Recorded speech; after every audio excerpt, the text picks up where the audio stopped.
تو یہ بارہا मैंने मंजर देखा है अपनी ज़िंदगी के अंदर। अल्लाह आपको और मुझे इस किस्म की नफ्स परस्ती से बचा के रखे। और आखिरी शेर भी सुना देता हूँ, इसमें है कि गम हस्ती के कवाकिब पे निगाह डालो इमाद, गम हस्ती के कवाकिब पे निगाह डालो इमाद, घुप अंधेरे में यही राह सुझाएंगे तुम्हें।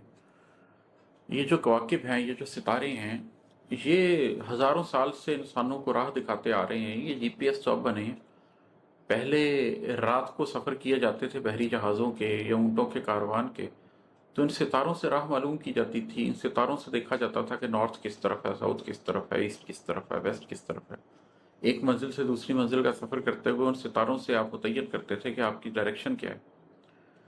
ये जो आपके हस्ती का गम है, ये भी एक रात होती है, एक तारीकी होती है, और इसके अंदर जो कवाकिब आपके नज़र आ रहे होते हैं, जो सितारे नज़र आ रहे होते हैं, वो आपकी ज़ात के गम के सितारे हैं। लेकिन उनसे आँख नहीं चुरानी चाहिए। गम हस्ती के कवाकिब पे निगाह डालो इमाद, गुप्त अंधेरे में यही राह सुझाएंगे तुम्हें। ये गम हस्ती के जो सितारे चमकते हैं, ये सितारे ही फिर आपको मंजिल की तरफ लेकर जाते हैं। ये गम हस्ती के सितारे ही आपको ये समझाते हैं कि आप किधर से चले थे और आप किस तरफ जा रहे हैं, और आपका क्या रास्ता है, और आपकी क्या स्पीड है, और आप कब तक पहुंचेंगे।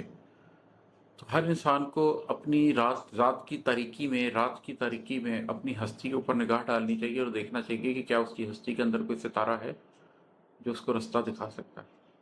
बहुत शुक्रिया। जज़ाकल्लाह।